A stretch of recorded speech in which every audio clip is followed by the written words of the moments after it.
The message came on a Tuesday. I was in the middle of reviewing a quarterly report when my phone buzzed on my desk. I glanced at the screen, expecting something from my assistant or one of my division heads. Instead, it was my mother's name. I set down my pen and picked it up. "Sweetheart, I need to talk to you about Christmas. Tyler's wife spoke to us last night. She says having you there this year would make things too complicated. She mentioned your life is a bit chaotic right now and she doesn't want that energy around during the holidays. I hope you understand. It's not about us not loving you." I read it twice. Then a third time. Before I could process it, another message landed. "My father this time. Your mom told you about Christmas. Just be mature about it. Brianna is making a real effort with this family and we don't want to rock the boat. You understand." I set my phone face down on the desk and looked out the floor-to-ceiling window at the city skyline. 41 floors below, taxis moved in gridlock and pedestrians crossed in the cold December wind. I watched them for a long moment. Then I turned my phone back over and typed 2 words to my mother, "Of course." To my father I sent nothing. I opened my laptop, pulled up the travel itinerary my assistant had prepared 3 weeks earlier and confirmed my flight. I had somewhere to be on Christmas Eve. It had nothing to do with turkey centerpieces or Brianna's carefully curated holiday aesthetic. I had a ceremony to attend. To understand what happened that Christmas, you need to understand where I came from, and more importantly what my family decided I was before I had any say in the matter. I grew up the middle child in a family that rewarded presentation above everything else. My older brother Tyler was the star. Athletic, socially smooth, the kind of person who walked into rooms and immediately adjusted the temperature of them. My younger sister Camille was the baby, protected and indulged in the way youngest children often are. And I was the one in between. The one who read too much, who asked too many questions in uncomfortable directions, who didn't perform enthusiasm the way my parents seemed to need. By the time I was 14, the family dynamic had calcified into something permanent. Tyler was the success story in progress. I was the project that wasn't going anywhere interesting. It wasn't overt cruelty which almost made it harder. It was the gentle, consistent sidelining that families do when they've quietly decided who matters. My academic achievements were acknowledged the way you'd acknowledge a neighbor's garden. Pleasant, but nothing to rearrange your afternoon over. When I got into a competitive engineering program at 18, my mother's response was to ask whether I'd considered something more practical. When I graduated with honors 4 years later, the celebration lasted one dinner. Tyler's promotions got weekend trips. My milestones got Tuesday dinners that ended by 9. I moved to Chicago at 24 with $60,000 in savings, a laptop, and an idea I'd been refining for 2 years. The idea was in supply chain intelligence, using predictive modeling to help mid-size manufacturers anticipate disruptions before they became catastrophic. It wasn't glamorous. It didn't have the consumer-facing shine of an app or a platform. But the problem was real, the market was underserved, and I understood it better than almost anyone I'd met. I incorporated quietly. I told my family I was doing consulting work, and left it at that. Not because I was ashamed. Because I'd learned by then that sharing progress with my family before it was unassailable was an invitation for a particular kind of damage. The slow, patient undermining dressed up as concern. Is that really sustainable? Have you thought about what happens if it doesn't work? Tyler's company offers good benefits, you know. You could still apply. I'd heard the variations my whole life. I stopped giving them material. My first year I nearly ran out of money twice. I slept 4 hours a night for months and ate more convenience store sandwiches than I care to remember. My second year I landed 2 mid-size clients who were desperate enough to try something new and smart enough to recognize what they were getting. My third year those clients referred me to 3 more. By year 4, I had 22 employees and revenues that would have made my father's jaw drop if he'd known. He didn't know. Neither did my mother, Tyler, or Camille. I came home for holidays when I was invited. I kept conversations surface level. I listened to updates about Tyler's career at a financial firm, Camille's graduate program, my parents' renovation projects. I said the right things. I smiled at the right moments. I drove back to the airport on schedule and returned to my actual life without ceremony. It worked because no one was particularly curious about mine. Tyler married Brianna 11 months before that Christmas. I attended the wedding. I wore the dress Camille and I had agreed on during the one planning call I was included in. I sat at the table I was assigned, drank the champagne that was poured, and watched my brother marry a woman I had met a total of 4 times. Brianna was precise. That's the most accurate word I have for her. She was precise about aesthetics, about social positioning, about the image she and Tyler projected as a couple. She came from money, not generational wealth exactly, but the kind of comfortable upper-middle-class background that breeds a specific confidence about how things should look and who belongs in which room. From the moment Tyler brought her home, I watched her quietly conduct an audit of our family. Tyler, polished, promising, presentable. Camille, young, deferential, moldable. My parents, eager to please, grateful for her approval. And me. I saw the assessment happen. I've learned to recognize it, that particular stillness in someone's expression when they're deciding what category to file you in. With Brianna, it took about 20 minutes at our first dinner. She watched me answer a question about my work with consulting and software development, watched my parents fail to elaborate beyond that, and made her determination. I was the liability. The undefined one. The loose thread in an otherwise manageable family portrait. She was polite. She's too precise for open rudeness. But over the following months, I noticed the texture of my inclusion changing. The family group chat began featuring more plans I heard about after the fact. My mother's calls became slightly more clipped. When I came home for a birthday weekend in October, I arrived to a dinner already half finished because the start time had been moved up and she'd texted me. She had not. None of it was provable. All of it was deliberate. Tyler, for his part, did what Tyler has always done when something uncomfortable enters the room. He looked the other way and called it staying out of drama. By November, I'd accepted the pattern. I didn't like it, but I understood it. Brianna had decided I didn't fit, and my family, eager to keep their new acquisition happy, was quietly adjusting their behavior accordingly. I just hadn't expected them to make it official. The Fortune CEO of the Year award is not a ceremony most people know about unless they move in certain circles. It isn't televised in prime time. It doesn't have a red carpet in the traditional sense. What it has is a room full of people who have collectively built, funded, or influenced more economic activity than most countries generate in a quarter, and an award process that takes 14 months of evaluation before a name is selected. I'd been notified in October that I was the recipient for this year's cycle. My company by that point had grown into something I genuinely hadn't projected when I started it. What began as a supply chain intelligence platform for mid-size manufacturers had expanded, through a combination of strategic acquisitions and organic growth, into a full logistics technology company operating in 11 countries. We had 437 employees. Our last valuation, conducted during a Series C funding round 8 months earlier, had come in at $380 million. I kept that number off my personal social media, of which I had almost none. My company's profile was public, of course. Press releases, industry coverage, a LinkedIn page my communications team managed.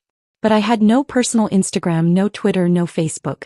I existed in professional contexts and nowhere else, which meant that a Google search of my name by someone who wasn't looking in the right places would turn up relatively little. My family had apparently never searched. The ceremony was held on December 24th at a hotel in Washington, D.C. The kind of building that doesn't need to advertise because the people who use it already know it exists. I flew in the morning of, checked into my suite, and spent 2 hours in preparation before being collected by the event coordinator. The room was exactly what I expected. Serious, quiet, expensive in the way that doesn't announce itself. I recognized faces I'd read about in industry publications and shook hands with people I'd admired from a careful distance for years. My remarks, when I gave them, were 7 minutes long. I'd written them myself, 3 drafts, and I said what I meant without flourish. And then the photo happened. It was taken during the official presentation, me accepting the plaque with the former President of the United States standing to my left. He'd been the keynote speaker, an annual tradition at this particular event. And the photograph was standard. Every recipient got one. My communications director had been in the room. She'd cleared the image for the Fortune press release. It went up on Fortune's website and their social media accounts at 11:59 p.m. By 6 a.m. on Christmas morning, it had 40,000 shares. By 9, the number was climbing past 200,000. I was still asleep when my phone started moving. I woke up to 47 missed calls. That is not a number I am accustomed to seeing. I sat up in the hotel bed, looked at the screen, and felt a peculiar calm that I think comes from already knowing, somewhere below the level of conscious thought, that the thing you've been quietly preparing for has finally arrived. 11 of the calls were from my mother. 7 were from Camille. 3 were from Tyler. None were from Brianna, which I found instructive. I showered, ordered breakfast from room service, and ate it at the window while the calls continued to stack up. At 9:45 I called my communications director. "Good morning," she said, and I could hear the controlled excitement in her voice. "So, the photo. Tell me the numbers." She told me. I listened without expression, finished my coffee and thanked her. Then I set my phone on the table and looked at the city for a while. My mother called again at 10:15. I let it ring. What I want you to understand is that I didn't make a decision in that moment to be cruel or to engineer a confrontation. I simply decided to take my time. I had spent years being available and accommodating on a schedule that suited everyone but me. I could finish my breakfast, enjoy the view, and return calls when I was ready. For once, that seemed like a reasonable thing to do. I called Camille first because out of everyone in that family, she has always been the most genuinely curious about other people. Even if that curiosity had been somewhat muted in recent years by proximity to Brianna's influence. She picked up on the first ring. "Oh my God," she said. "No greeting. Just that. Good morning, Cam. Why didn't you tell us?" Her voice had the particular quality of someone recalibrating rapidly. "How long has this been? I mean the company, the valuation, all of it. How long?" "A while. A while." She made a sound I couldn't quite classify. "That's your answer? A while. Merry Christmas," I said. Pause. Then she laughed. Short, slightly hysterical. "Mom is losing her mind. I need you to know that. She's been pacing since 8 o'clock. Is Tyler there?" A brief silence. "Yes. He and Brianna got here last night." "And how is Brianna?" Another silence. Longer this time. "She hasn't said much," Camille said carefully. "She's been very quiet." "I'll bet she has," I thought. I called my mother at 10:45. She answered before the first ring completed. "Alexandra." Her voice had a compressed quality, like someone who had rehearsed several opening lines and abandoned all of them. We all saw, there's a photo of you and..." "I know about the photo, Mom. Why didn't you tell us?" The question came out raw and unpolished, which is not typical of my mother. She's a composed woman, skilled at maintaining a certain surface smoothness. The rawness told me something about how the morning had gone for her. "I've been focused on building the company," I said. "I didn't want the distraction." "Distraction." She repeated the word as though testing its weight. "Alexandra, that's not, you should have told us. We're your family." I didn't say what I was thinking. What I thought was, you told me not to come to Christmas. Tyler's wife decided I was too chaotic. Dad told me to be mature about it. 3 days ago. Instead I said, "How is everyone?" A fractured pause. "They're here. We're all here. We'd like you to come we'd love to have you. If you're still in town or if you can get a flight."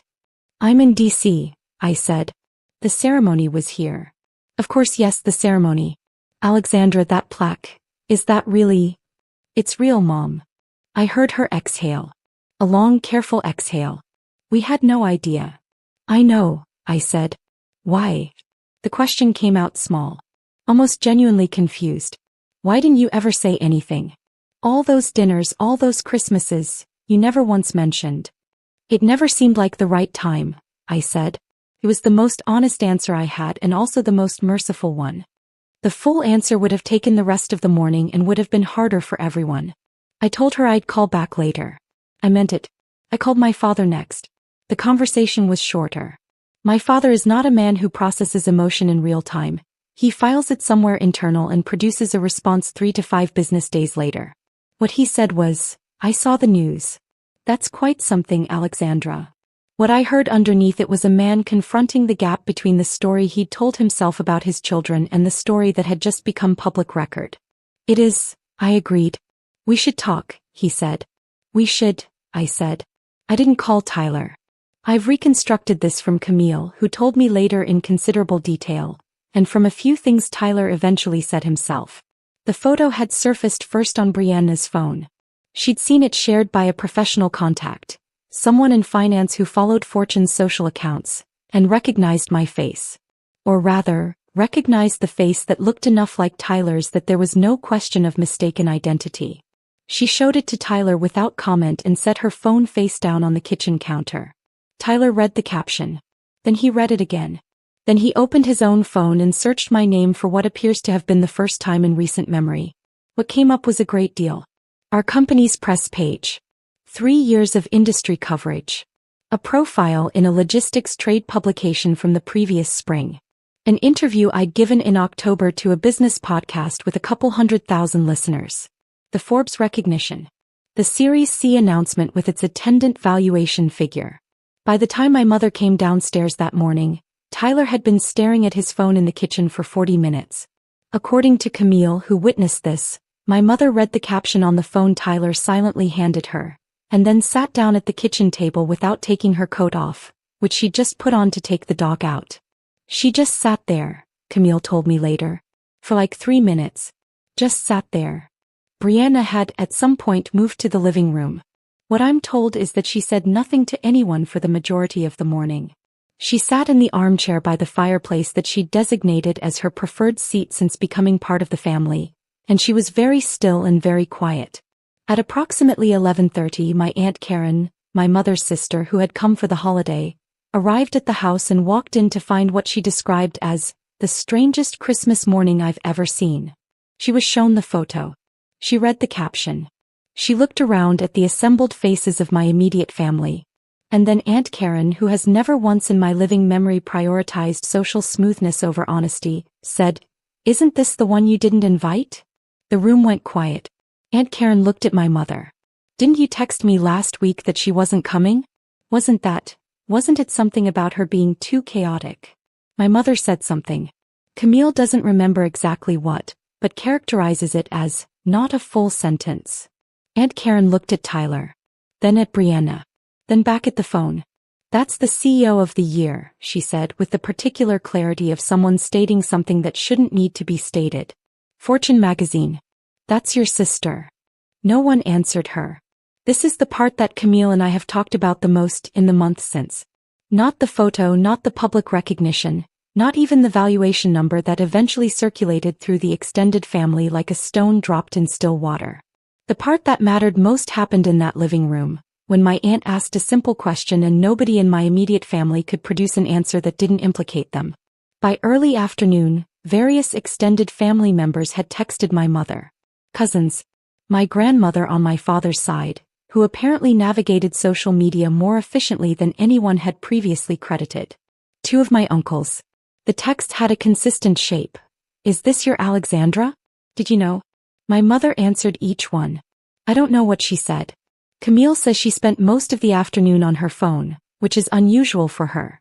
She considers excessive phone use at family gatherings to be slightly uncouth. Tyler, by all accounts, spent the afternoon quietly managing his own reaction, which is to say he sat in the family room and watched football with my father and said little. This is Tyler's established method for navigating things he hasn't yet organized into a narrative he's comfortable with. He watches football and waits for the situation to resolve itself or for someone else to speak first. Brianna left the armchair at some point and spent time in the guest room where she and Tyler were staying. Camille knocked on the door at one point and was told everything was fine. Nothing about the day suggested everything was fine. The dinner, Camille told me, was strange. Quiet in pockets. Everyone present and no one quite performing the warmth that Christmas dinners in my family typically require significant effort to produce. My mother's stuffing was good as it always is. The wine was poured. The conversation moved at about half its usual pace and avoided, with collective if tacit agreement, the subject that was generating its own gravitational pull in the center of the table. Aunt Karen, to her credit or possibly everyone else's exasperation, did not agree to avoid it. "Is anyone going to talk about Alexandra?" she asked approximately 15 minutes into the meal. Pause. "We're going to talk to her," my mother said. "Good," Aunt Karen said and returned to her stuffing. Later, Camille told me that the meal ended early. That Tyler and Brianna went upstairs before dessert. That my parents sat at the kitchen table after everyone else had dispersed and were still there when Camille went to bed. I don't know what they said to each other. But I know my father, and I know that he doesn't sit at kitchen tables after dinner unless something is requiring him to recalibrate in a fundamental way. He is, underneath the polished surface, a man who genuinely believes he has always meant well. What the photo forced him to confront was the gap between meaning well and doing well. That's not a comfortable gap to sit with at a kitchen table on Christmas night. I flew back to Chicago on the 26th. My mother called that evening. I answered. I want to explain, she said. You don't have to, I told her. And I meant it, not as a dismissal, but because I'd had 2 days and hadn't spent either of them in the kind of hot reactive pain that requires explanation to cool down. I was past explanation. I was somewhere further along. I want to, she said. I need to. Pause. Brianna asked us not to invite you and we didn't push back. We should have. Your father and I talked last night and, her voice caught slightly. We handled it wrong. Yes, I said. Not cruelly. Just accurately. You never told us, she said, and I could hear her trying to locate some shared responsibility in that. If we'd known. Mom. I waited a beat. Would it have changed how you treated me? Before the photo. Silence. That's not, I want to think yes, she said slowly. But that's not a fair thing to promise. I respected her for that answer. It would have been easy to say yes. Easy and hollow, and both of us would have known it. The honest answer, the one she gave, told me she was doing real work on the other end of the line, not performance work. I didn't tell you, I said, because you never asked. Not in 10 years. Not once did anyone in this family ask what I was actually building. You asked if I was stable. You asked if I was okay. You asked if I'd thought about a safer option. You never once asked what I was doing because you were curious. Another silence. Longer. That's true, she said quietly. I know. I'm sorry, she said. For the text. For Christmas. For a lot of it, actually. I believed her. That's the thing about my mother that makes her different from Brianna. She is capable of genuine remorse. It's not immediate and it requires pressure to surface, but it's real when it arrives. I know you are, I said. We talked for another 40 minutes. About the company, which she wanted to understand properly this time. About my apartment, which she'd never visited. About the ceremony, which she asked about in detail. What the room looked like, what I wore, what I'd said in my remarks. I told her. She listened without steering the conversation back to herself, which is not always her default. My father got on the line at the end. He said, I'm proud of you, Alexandra. I should have said it more. 8 words that would have meant more 15 years ago but still meant something now. Thank you, Dad, I said. Brianna never called me. She sent a text 11 days after Christmas that read, Hi Alexandra. I'm sorry about how the holiday went.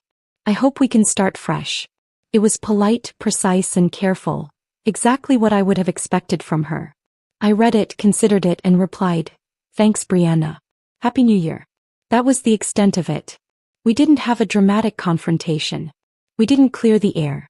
In my experience, people like Brianna don't transform, they reposition. The power dynamic had shifted and she'd identified the new configuration and adjusted accordingly. She would be warmer to me at future family events. More inclusive. More careful. She would not repeat the mistake of underestimating me openly. Whether that constitutes a relationship is a question I'll leave for later years to answer. Tyler called me in early January. That conversation was harder and more useful. I should have pushed back, he said. Not quite an apology, but Tyler doesn't apologize directly. He acknowledges error in the passive-leaning language of people who weren't raised to say sorry. When Brianna said what she said about you, I should have said something. Yes, I said. You should have. I didn't know. Tyler. I waited. You didn't know about the company. That's fair. But you knew about the text. You knew I was excluded and you didn't call me. A silence. You're right, he said. We talked for an hour. It wasn't resolved in an hour. I don't think it will be resolved in any single conversation. But it moved. Tyler is, underneath his smoothness and his tendency to look away from friction, someone with a functional conscience. It just sometimes needs to be waited out. My relationship with Camille, who'd never supported the exclusion and had texted me privately on Christmas Eve to say she thought the whole thing was wrong, deepened. She visited Chicago in February. I took her to dinner and showed her the office and introduced her to my team. She cried in the elevator on the way down, which she blamed on the altitude, which made no sense given that we were in Chicago, but I let her have it. People kept asking me, in interviews, at events, in the way that questions accumulate when something goes unexpectedly public, what it felt like when the photo spread the way it did. The honest answer is that I didn't feel vindicated. Vindication implies you needed external confirmation to know your own worth. And I'd made a decision early in my career not to structure my sense of self that way. It's a useful decision. I recommend it. What I felt more precisely was something like relief. Not that people knew, but that the space between who my family believed me to be and who I actually was had finally collapsed. I'd been maintaining that gap for years, carefully, deliberately, alone. It's exhausting, living in the distance between others' perceptions and your reality. The photo closed that distance. Not in the way I would have chosen, perhaps, but closed. My mother has visited my office twice since then. She always pauses in the lobby when she arrives, looking at the name on the building directory, and I've learned not to say anything during that pause. I let her have it. She usually says the same thing when we get upstairs. I should have asked. And every time I give her the same answer. You're asking now. That's enough. Has to be enough. Because the alternative, holding the debt of every year they didn't ask, every dinner they summarized me at, every Christmas they let someone else's comfort override my belonging, is a heavier thing to carry than building the company was. And I've carried heavier things than I should have already. I set the phone down on Christmas morning. I flew to the ceremony. I shook the hand I'd worked a decade to be in the position to shake. And then I came home. That's the story. All the drama that followed it was just the echo.